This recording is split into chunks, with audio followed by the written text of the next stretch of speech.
कोई बच्चा आया तुम्हारे ऊपर रंग डाल दिया, खुश होना है, उससे लड़ना नहीं, उसके माँ बाप के पास झगड़ा करने मत जाना।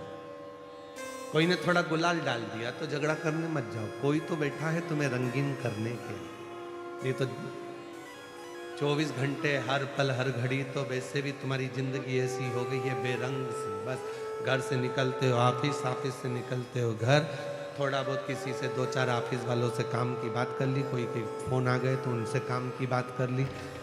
काम की बात में अपना पूरा दिन निकल जाता है। सुबह भोजन करते हो, रात्रि को भोजन करते हो, 2 घंटा आराम करते हो, रात्रि को सो जाते हो, सुबह फिर वही दिनचर्या चालू हो जाती है। चाय लिया, नाश्ता लिया, भोजन कर लो, ये कर लो। रंगीन जीवन कब, रंगीन आनंद कब? कोई रंग डाल दिया, कोई गुलाल डाल दिया, खुश हो। कोई है हमारी जिंदगी में जो हमको रंगीन करना चाहता है, कोई है।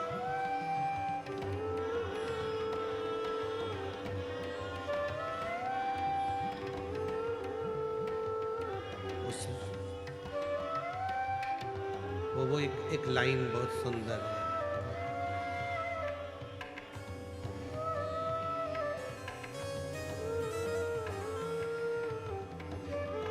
दीनानाथ, तुम्हें आता है वो? लाई है हजारों रंग होली, कोई तन के लिए, कोई मन के लिए। ये होली कहते हैं कि शिव को, भगवान शंकर की जो भस्म है, जो राख है, जो रज है, उसका सुख है। कोई एक देवता ऐसा बता दो कि जिसके तन पर रंग चढ़ा और वो रंग कभी ना उतरा। कोई एक देवता बताओ जिसके तन पर रंग चढ़ा और वो रंग ना उतरा।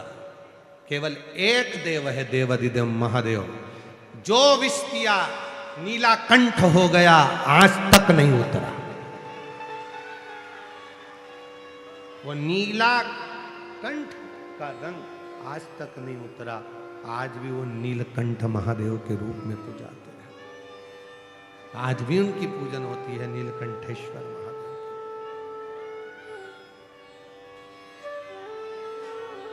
महाराज, आज दुनिया के लोगों के पास भोजन की कमी नहीं है, सब पेट भर कर भोजन करते हैं। बोलो बोलो सब जम के बोलो, तुम्हारे घर में भोजन है कि नहीं है? जम के तो बोलो। सबके घर में भोजन है। आज भोजन की कमी नहीं है, सबसे ज्यादा कमी हो रही है तो भूख की कमी हो रही है, लगी नहीं रही। डॉक्टर साहब, 4 दिन से मेरे कुछ भा ही नहीं रहा, मेरे को भूख ही नहीं लग रही है। सिरप ले लो, ये सिरप पीना, थोड़ा भूख लगेगी। वो 8-10 दिन लग गई, उसके बाद वापस भोजन है पर भूख चली गई, भूख समाप्त हो, टेंशन में हो गई वो। ये दुनिया के जितने भी रोग हैं ना, ये डिप्रेशन से होते, चिंता से होते, टेंशन से होते।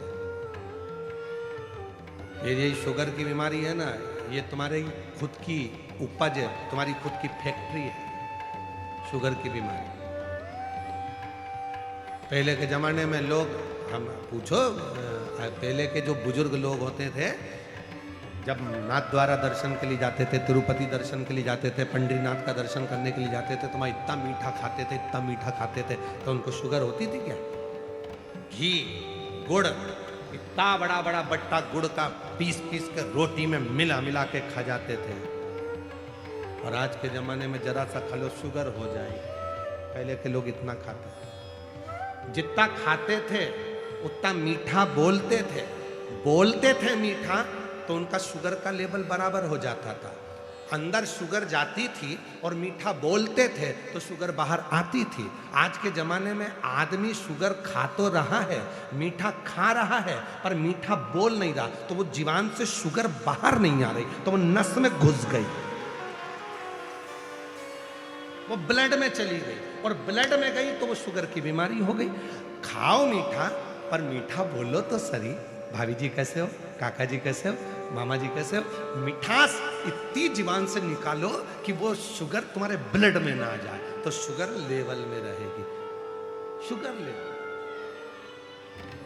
खा तो रहे हो पर निकल नहीं रहे।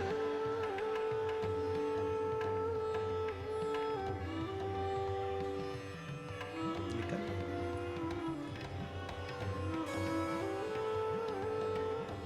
पति पत्नी से कहता है थोड़ा मीठा बोल लिया कर।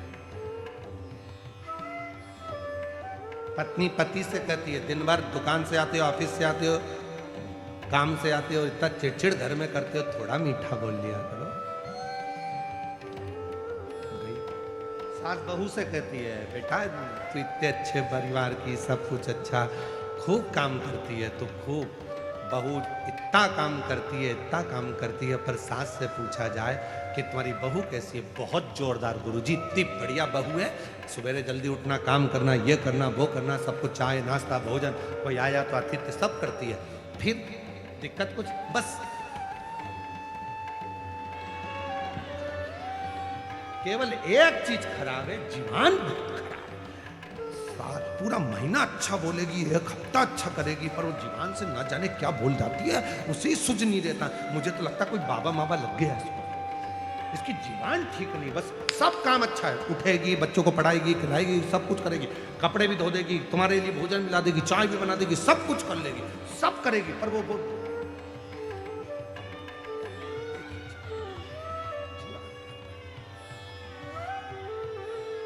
भोजन है, पर आज के व्यक्ति के पास में भूख नहीं है, क्योंकि वो चिंता में जी रहा। और शिव महापुराण की कथा टेंशन से मुक्त करती है, चिंता से, टेंशन से।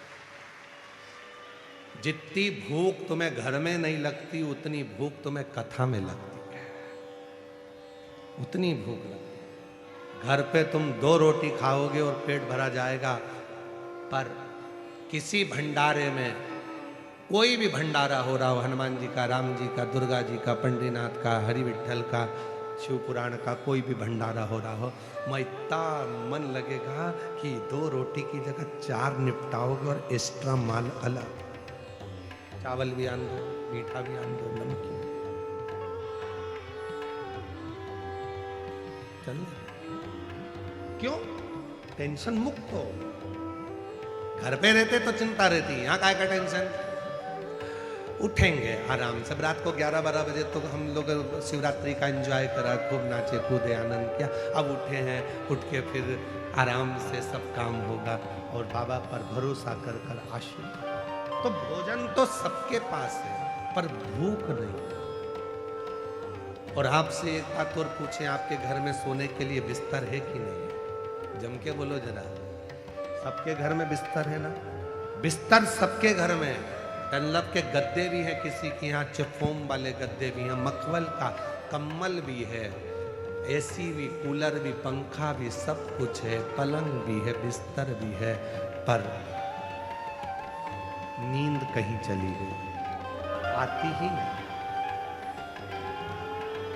भोजन है, भूख चली गई, बिस्तर है, नींद चली। डॉक्टर साहब मुझे नींद नहीं आ रही।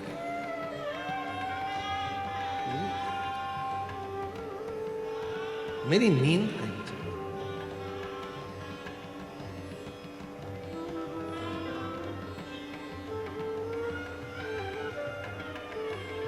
महाराज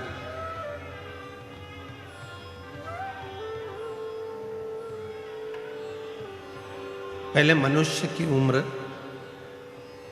गधा की उम्र, कुत्ता की उम्र, उल्लू की उम्र बराबर थी, 40-40 साल का। मनुष्य भी 40 साल का था, गधा भी 40 साल का था, कुत्ता भी 40 साल का था, उल्लू भी 40 साल का था। एक दिन गधा भगवान के पास में गया और उसने हाथ जोड़कर कहा, मेरी 40 साल उम्र मत बना। भगवान भोलेनाथ ने पूछा, क्यों? 40 साल तक मैं लोगों का बोझा ढोते रहूं, मुझे पसंद नहीं है, मेरी उम्र आधी कर दो।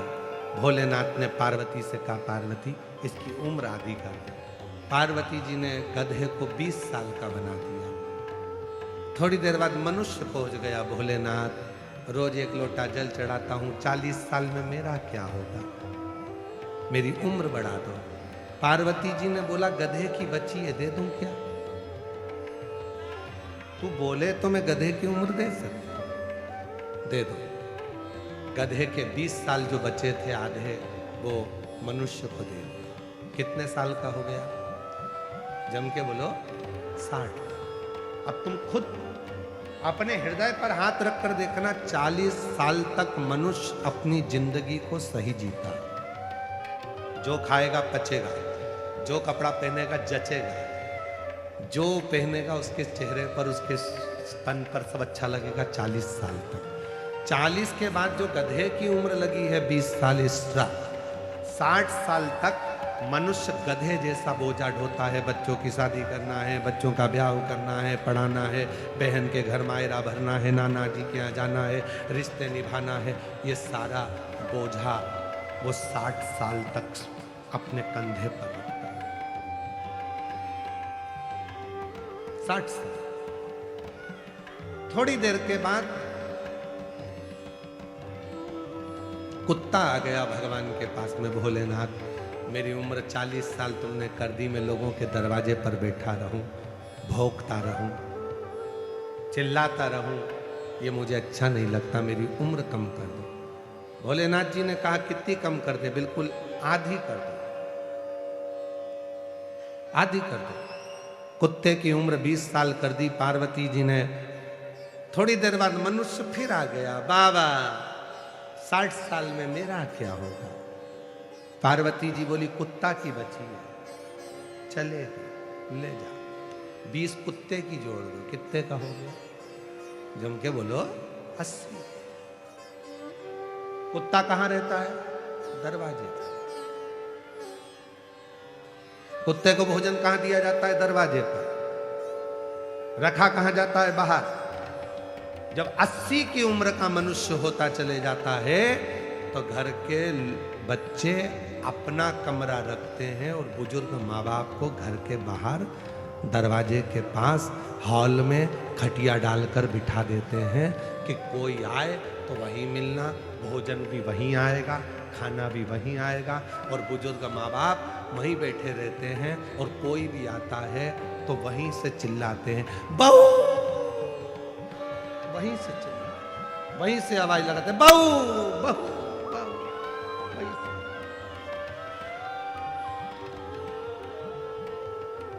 80 साल की उम्र में मनुष्य दरवाजे पर पहुंच जाता। बची उल्लू की उम्र तो उल्लू आया, बाबा मेरी उम्र आधी कर दो। भगवान ने कहा आधी उम्र? हाँ आधी, हाँ। भगवान ने 20 साल की उल्लू की उम्र कर दी। क्यों आधी? कि मैं रात रात भर जगता रहता हूँ, पेड़ पर टंगा रहता हूँ, मेरी उम्र आधी कर दो। ठीक है, तू आज से 20 साल। मनुष्य आ गया, 80 में मेरा क्या होगा? बाबा भोलेनाथ जी ने कहा मन और मसान कभी नहीं बढ़ा। विसिल आ रही है, उसको कम करिए। मन और मसान कभी नहीं भरा था। 80 में मेरा क्या होगा? पार्वती जी ने कहा उल्लू की बच्ची है, चलेगी? चलेगी। कितने का हो गया? 100 का। जब 100 की उम्र के लगभग में 80 पार करता है और 100 के करीब में आता है, 80 और 100 के बीच में जब आता है, 80 और 100 के बीच में जब पहुंचता है तो उल्लू की उम्र चालू हो जाती है। डॉक्टर के पास जाकर कहेगा डॉक्टर साहब नींद नहीं आ रही है। डॉक्टर कितनी भी टेबलेट दे दे, उसको नहीं मालूम डॉक्टर को कि उल्लू की लग गई। कितनी भी गोली खा ले, नींद नहीं आ सकती। 2-3 घंटा सोएगा, रात को 1:30-2 बजे उठ के बैठ जाएगा, फिर नींद चली जाएगी, फिर थोड़ी सी आएगी, फिर जाएगी, फिर आएगी। बिस्तर है पर नींद नहीं, भोजन है पर भूख नहीं। और महाराज आज लोगों के पास धन तो है पर धर्म नहीं है। और मैं श्री श्रीमान रसिक लाल जी, माणिक चंद जी धारीवाल जी के इस पूरे परिवार को, श्री प्रकाश जी धारीवाल जी को, श्रीमती दीना भाभी जी को, उनके बेटे चिरंजीवी आदित्य जी को, उनकी बेटी साक्षी को, उनकी बहनों को, दामादों को, सबको साधुवाद देता हूँ कि आपके यहाँ धन भी है और धर्म भी है। आपके यहाँ धन भी है और धर्म भी है। उस धन का प्रयोग कैसे करना है? भूखे को भोजन कराकर कितने खुश होना, कितने प्यासे को पानी पिलाकर कितनी प्रसन्नता हासिल करना, किसी का इलाज कराकर रोगी से उस रोग से मुक्त कर उसके कितना आनंद लेना।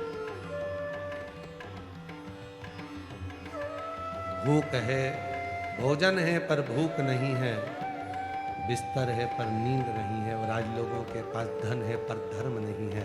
पर जिसको देखना है एक बार श्री रसिक लाल जी, माणिक चंद जी धारीवाल परिवार में आकर देखो कि धन भी है तो धर्म भी है। धन के साथ में धर्म भी इनके भी, संस्कार भी इनके भी।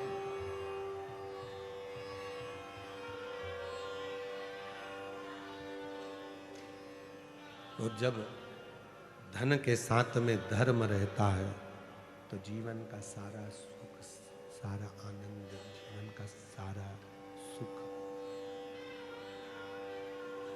अपने आप प्राप्त होने लगता है, अपने आप। आज व्यक्ति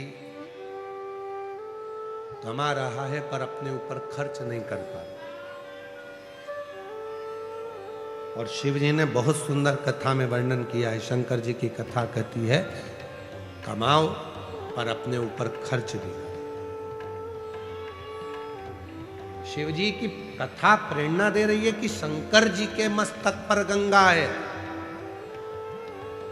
गंगा दूसरे के पास बाद में पहुंच रही है, पहले शिव जी के ऊपर वो गंगा स्नान करा रही है। पहले अपने ऊपर खर्च करो, स्वयं। पिताजी कीपैड मोबाइल चला रहे हैं और बेटा एप्पल का चला रहा है।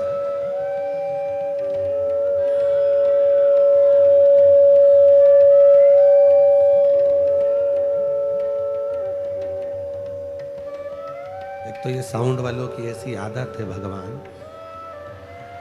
शुरू में एक बार सेट हो गया था, फिर धीरे से उंगली करके फिर बढ़ा दो, फिर ऐसा कर दो, फिर वैसा कर दो। एक बार जब सेट हो गया था, कथा अच्छी चल रही थी, तो उसमें हरकत करने की जरूरत क्या है तुमको?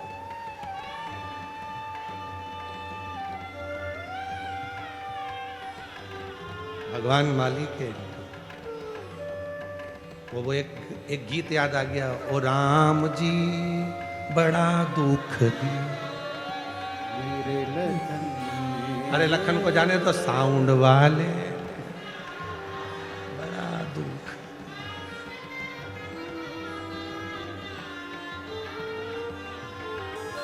और क्या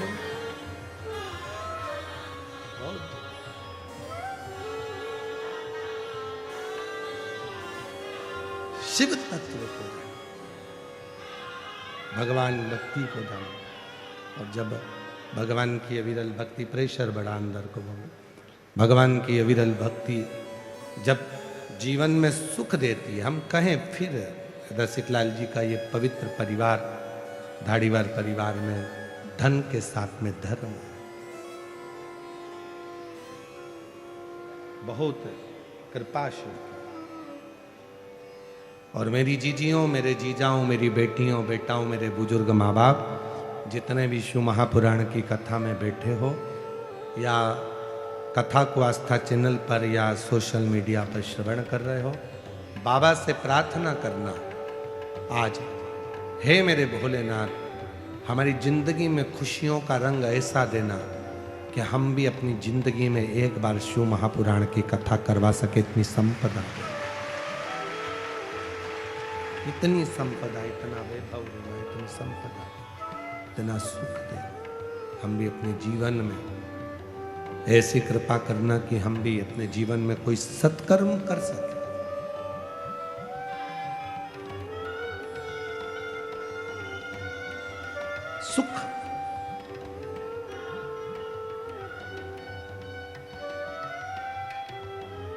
एक विदल और एक उत्पल नाम के दो असुर हुए थे। दोनों ही प्रखर थे, दोनों ही प्रबल। और उसी तरह जैसे विदल और उत्पल दो असुर हुए और उन्होंने बहुत उत्पात मचाया, बहुत। उसी तरह दो असुर और हुए, हेती और प्रहेती। एक का नाम था हेती और दूसरे का नाम था प्रहेती।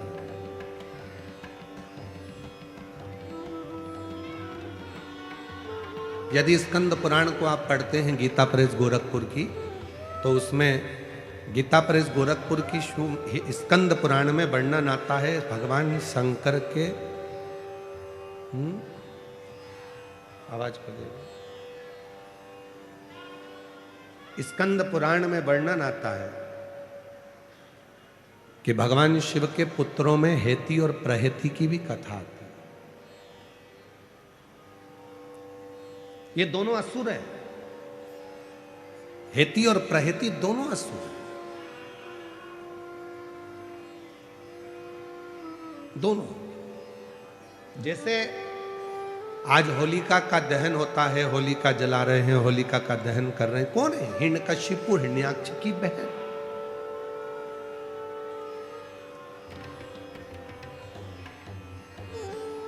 कभी आपने विचार करा कि जब ये राक्षस की बहन थी तो इसकी पूजन करने की जरूरत क्या थी?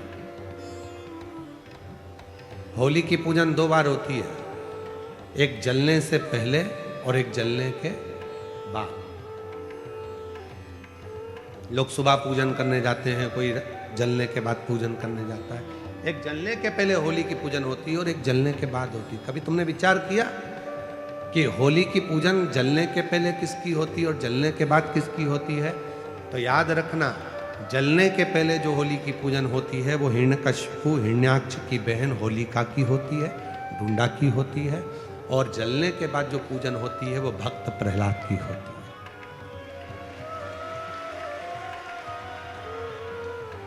तो हम सनातनी, हम हिंदू, हम सनातन धर्म को धारण करने वाले, हम इस राक्षस की बहन की पूजन क्यों करें? हिरण्यकशिपु की बहन की पूजन क्यों करें? तो शिव महापुराण में चरित्र आता है हिरण्यकशिपु की बहन का। श्रीमद् भागवत में भी चरित्र है, विष्णु पुराण में भी चरित्र है, नरसिंह पुराण में चरित्र है, स्कंद पुराण में चरित्र है। हिरण्यकशिपु की बहन का नाम था ढूंढा। क्या नाम था? जम के बोलो, ढूंढा। इसलिए होली में लकड़ी नहीं जलाते, मोटे मोटे ढूंढ जलाते। मोटे मोटे जो लक्कड़ होते हैं उसको ढूंढ कहा जाता, तो वो जलाते होली में। लकड़ी नहीं, ढूंढ, मोटे मोटे लक्कड़।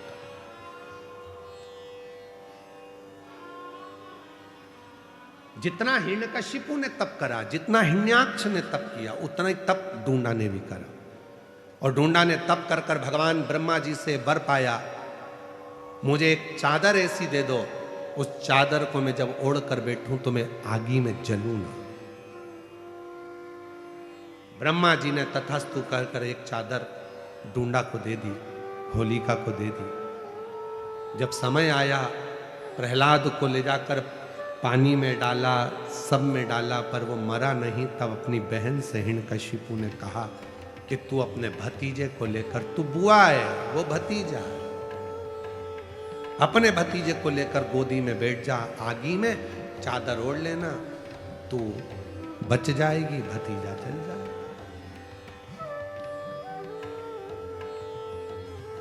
अब ऐसे तो बुआ का नाम बदनाम हो जाता कि बुआ ने भतीजे को आग लगा दी।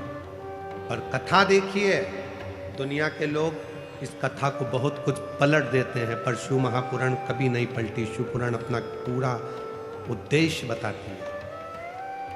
चारों तरफ से अग्नि लगी, बुआ बैठ गई चादर ओढ़कर, ढूंढा अपने तन को ढककर, गोदी में प्रहलाद बैठ गया। बुआ को लगा मेरा भतीजा जल जाएगा। जब चारों तरफ से आग तेज होने लगी, भतीजा बुआ के गले लगा तो बुआ ने अपनी चादर उतार कर अपने भतीजे पे डाल दी, खुद जल गई, अपने भतीजे को बचा। बुआ खुद जल गई, अपने भतीजे को बचा लिया। उस दिन से कहते हैं कि बुआ, शादी में पहले बुआ को बुलाओ, फंक्शन हो तो बुआ को बुलाओ, अच्छा काम हो तो बुआ को बुलाओ, शादी में, ब्याह में, मंगल कार्य में सबसे पहले बुआ को बुलाओ। क्यों? क्योंकि बुआ जिस घर में आती है उस घर में दुआ देती है, बद्दुआ नहीं देती है। बुआ जब मंगल कार्य में, शादी में, विवाह में, फंक्शन में आती है तो उस घर के सारी बुराइयों को बुआ अपनी झोली में भरकर बाहर फेंक देती है और अपने भाई के घर में, अपने मायके में दुआ देती है, सब फलो फूलो, उन्नति करो। वो बुआ। अब बताओ, ऐसी बुआ की पूजन करोगे कि नहीं करोगे? जम के तो बोलो। इसीलिए हमारे यहाँ होली जलने से पहले, इसीलिए उसका नाम था डूंडा। मरने से पहले उसने अच्छा काम कर कर भगवान की होली, इसलिए उसका नाम हो गया होली। अच्छा काम कर कर भगवान की होली, तो फिर उसका नाम होली हो गया। और वही होली का, इसलिए जलने से पहले जो पूजन होती है वो बुआ की होती है कि इतनी अच्छी बुआ जिंदगी में कभी नहीं मिल सकती जो खुद जल गई और अपने भतीजे को बचा लिया।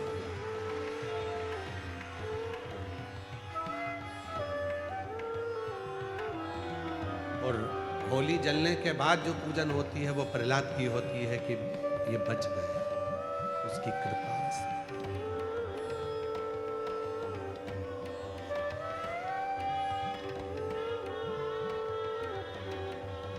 बोला होली का जो तुम कहे ये असुर है। जरूरी नहीं कि असुर का दिल नहीं होता। हो सकता है कोई व्यक्ति बहुत गुस्सा करता है, क्रोध करता है, अपशब्द बोलता है, बहुत ज्यादा आड़ा टेढ़ा बोलता है। हो सकता है वो भी बहुत प्रेम करता है, बहुत प्यार करता है। कभी कभी प्यार में भी क्रोध आ जाता है। जिसको बहुत चाहो और वो सुनता नहीं ना, तो फिर गुस्सा आ जाता है। कभी कभी झगड़ा भी होता है, ऐसा नहीं है कि झगड़ा नहीं होता। आपका अपनी पत्नी से होता होगा, पत्नी का पति से होता होगा, बच्चों का भी होता है, बहन भाई से। पर कभी कभी शंकर का जो भक्त होता है ना, वो भी महादेव से झगड़ा कर लेता है। कभी कभी वो भी झगड़ा।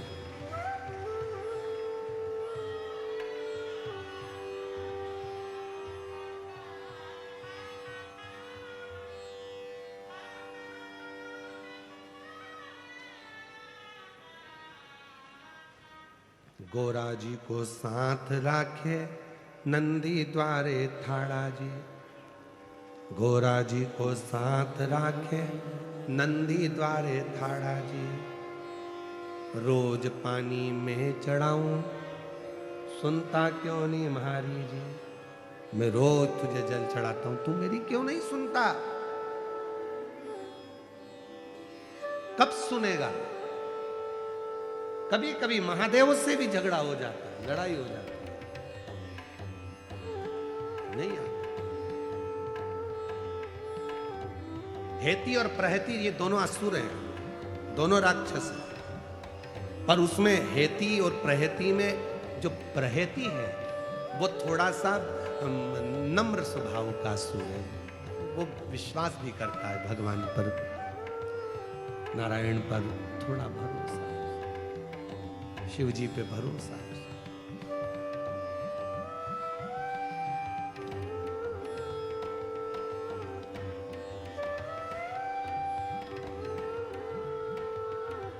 कोई कोई अपनी भक्ति को दिखा देता है, कोई कोई नहीं दिखाता है। एक पति पत्नी थे, बहुत अच्छे सेठ थे, बहुत पैसा था, खूब भोजन कराते थे। धर्म पत्नी अपने पति से कहती थी, देखो मैंने इतने सारे लोगों को भोजन करने बुलाया है, तुम दक्षिणा दो। पति कह देता, मैं नहीं दूंगा, तू दे। मैं मंदिर जाती हूं, तुम मंदिर चलो। पति बोला, मैं नहीं जाऊंगा, तू जा।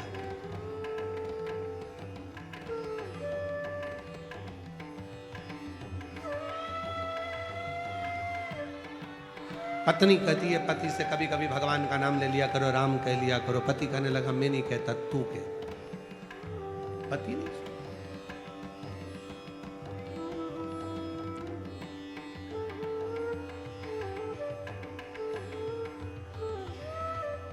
एक दिन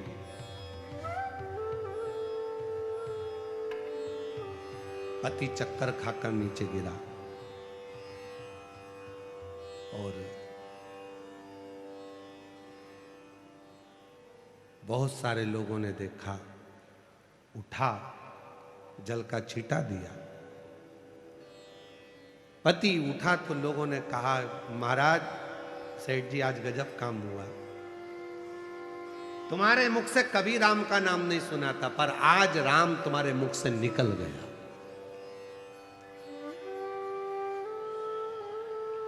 सेठ जी की आंख में आंसू भर गया, नेत्र बंद कर रहा है और सेठ जी ने कहा सत्य बोलो, क्या मेरे मुख से राम निकल गया? हाँ, सबसे पूछ लो आज आपके मुख से राम निकल गया। सेठ जी ने हाथ जोड़कर कहा जिस राम को मैंने अपनी तिजोरी में छुपा कर रखा था, आज वो निकल कैसे गया? और सेठ जी ने प्राणों को त्याग दिया। जिस राम को मैंने छुपा कर रखा था, भक्ति दिखाई नहीं जाती, भक्ति को दिखाया नहीं जा सकता। मैंने जिसको अंदर छुपा कर रखा उसे कैसे प्रस्तुत कर दूं?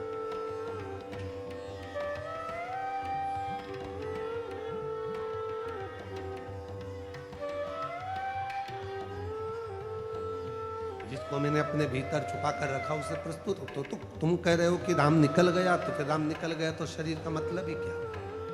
राम भीतर हो।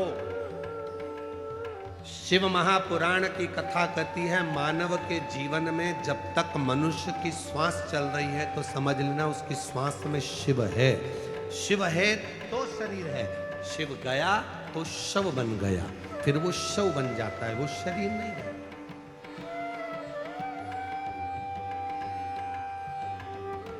और करना क्या है? शिव जी के मंदिर में हम जाकर एक लोटा जल क्यों चढ़ाते हैं? आपको जल की महत्वता मालूम है?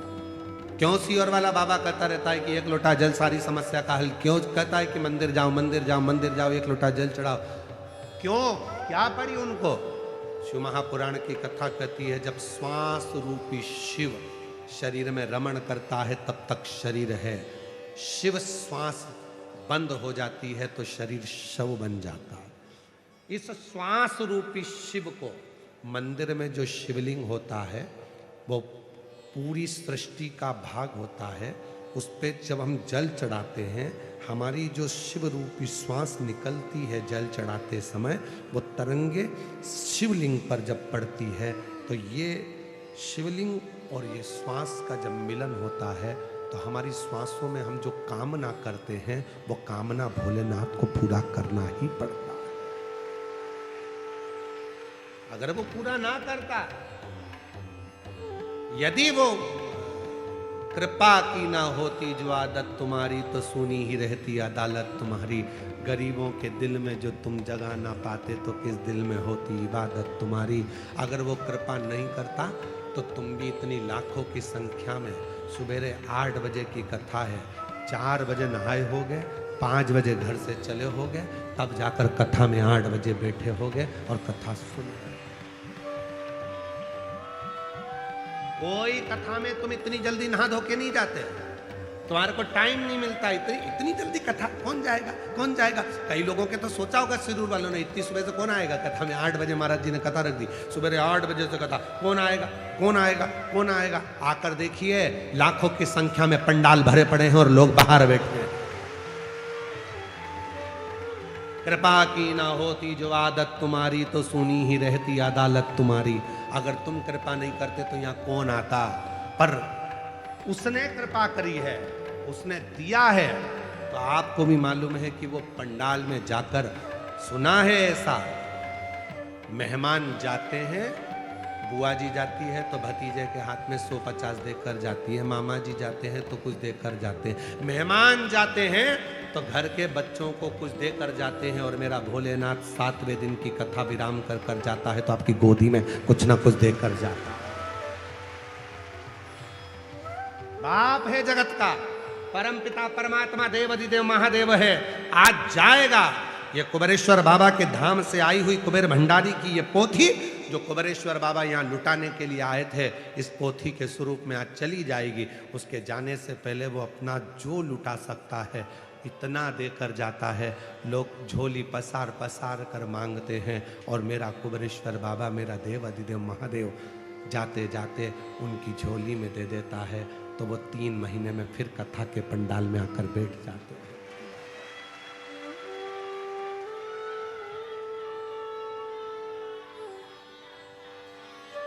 और रिश्ता तेरा मेरा सबसे है प्यारा, रिश्ता तेरा मेरा सबसे है प्यारा।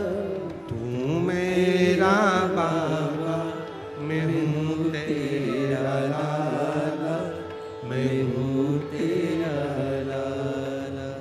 तू मेरा बाबा, मैं हूँ तेरा लाला, मैं हूँ तेरा लाला। जाते जाते वो भी बहुत कुछ देकर जाएगा, खाली नहीं भेजेगा। इसलिए लोग समापन के दिन एक दिन पहले शिवरात्रि मनाते हैं, दूसरे दिन रात रुककर सुबह सुबह बाबा से झोली पसार मांगकर अपने घर को चलते।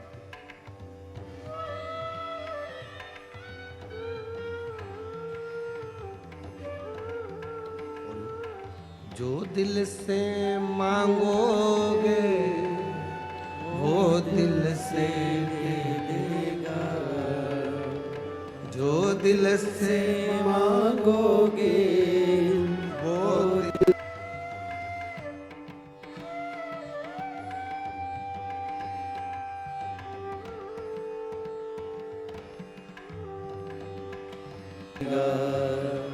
मेरा भोला भंडारी है, खाली झोली भर देगा।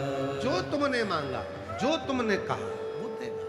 बस थोड़ा सा उसके प्रति विश्वास, भरोसा, दृढ़ता ये आपके भीतर हो, देगा।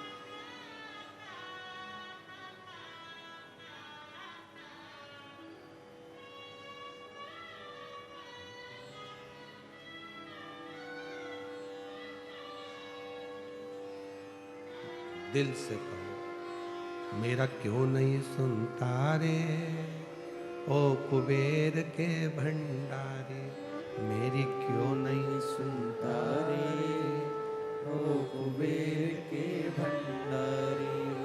झोली क्यों नहीं भरता रे ओ कुबेर के भंडारी, झोली क्यों नहीं भरता रे ओ कुबेर के भंडारी। उससे प्रार्थना, उससे निवेदन, उससे देगा। ये पत्र देखो, कितना सुंदर भाव इनमें व्यक्त किया।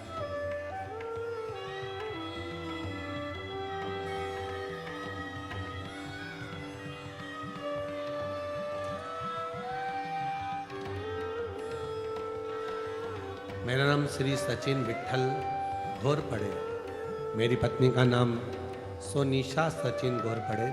हम साईं नगर कोंटवा ऊना से आए हैं। शादी को 13 साल हो गए थे। सारे डॉक्टरों से इलाज करवाया, कहीं बैठे हो तो बच्चे को लेकर आ सकते। शादी के 13 साल हो गए थे, सारे डॉक्टरों को दिखाया, इलाज करवाया, संतान का सुख नहीं हुआ। फिर मेरी बहन खाती घड़गे मुंबई, उन्होंने कहा टीवी पर सियोर वाले महाराज जी की कथा आती है और आप सुना करो। फिर मेरी माँ पापा ने कथा सुनना प्रारंभ किया। आपकी कथा ऊना में 2023 साल में थी। वहीं पर मैंने पहली बार कथा पंडाल में सुनी। वहाँ की मिट्टी को गर्व से लगाया, सफ़ेद आंकड़े की जड़ का प्रयोग किया और बाबा की कृपा ऐसी हुई, मेरा गर्भ ठहरा। 18 फरवरी 2025 को मेरे घर में 13 साल के बाद पुत्र रत्न की प्राप्ति हुई।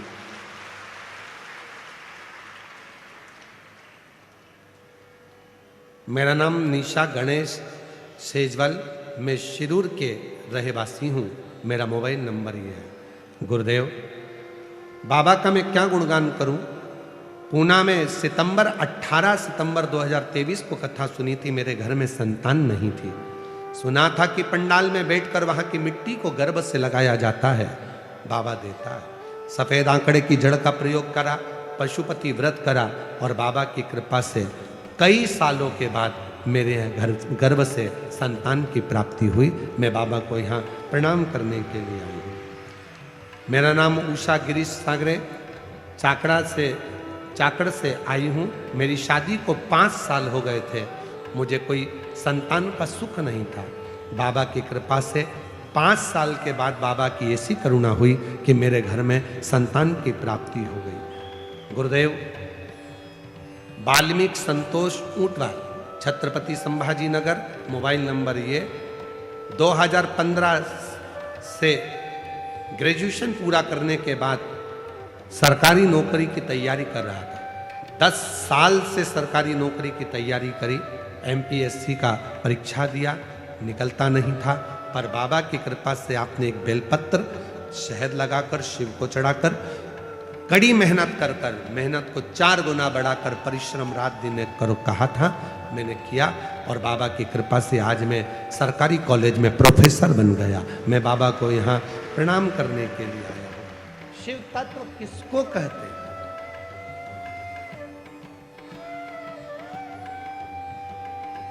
आप दिल से उससे कहते हो, वो दिल से सुनता है। आप उसको भाव से कहेंगे, वो भाव से सुनेगा। और खाली न जाता कोई दर से तुम्हारे, खाली न जाता कोई दर से तुम्हारे, मैं भी खड़ी हूँ नंदी बाहे पसारे, अपने हृदय से लगा लो,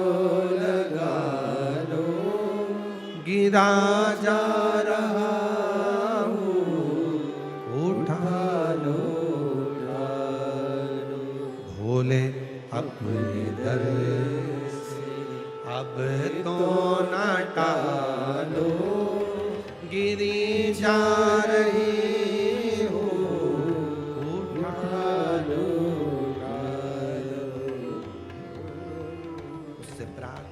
खाली नहीं भेजेगा। जितने कथा के पंडाल में बैठे हो, विश्वास से यदि आपने कथा 7 दिन की श्रवण करी है, मेरा भोले बाबा खाली नहीं भेजेगा, झोली भर कर भेजेगा। खूब खूब कृपा कर।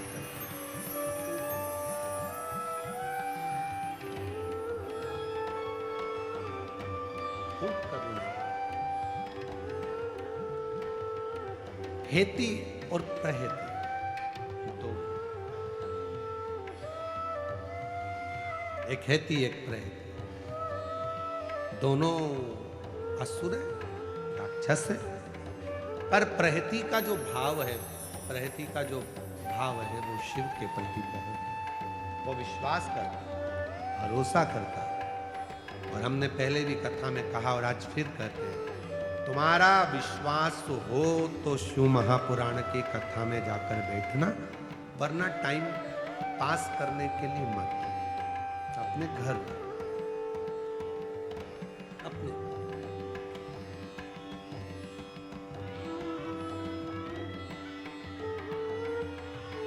टाइम बर्बाद करने के लिए बिल्कुल मत आओ। कि यहाँ पर भीड़ बढ़ाने के लिए, जैसे जैसे भीड़ बढ़ती है तो व्यवस्थाएं भी और करना पड़ती है। तो भीड़ बढ़ाने के लिए आप कथा में मत आओ। और कोई कथा में आप भले भीड़ बढ़ाने के लिए जाओ, मना नहीं है। वहाँ बहुत आपको बुलाया जाएगा, अनाउंस किया जाएगा, बिठाने के लिए व्यवस्था करी जाएगी, सब कुछ करा जाएगा। पर यहाँ शिव महापुराण की कथा में तुम्हें मालूम पड़ जाए कि कुबेरेश्वर बाबा की धरा से कुबेर भंडारी आया है। शिव महापुराण की कथा करने के लिए सियोर वाला बाबा आया है। तो यहाँ भीड़ बढ़ाने के लिए मत जाना, यहाँ भाव बढ़ाने के लिए आना और बाबा से विश्वास के साथ प्रार्थना करने। विश्वास हो तो शिव महापुराण की कथा में आओ। और अभी भी विश्वास के साथ केकर जाना। 10 मार्च को भुसावल महाराष्ट्र में कथा है, बाबा से केकर जाना। भले 3 महीना में तू पूरा करता है, पर मेरी मनोकामना तो तू इतने दिन में पूरी कर दे। मैं भुसावल में पत्र भेजूंगी, पत्र।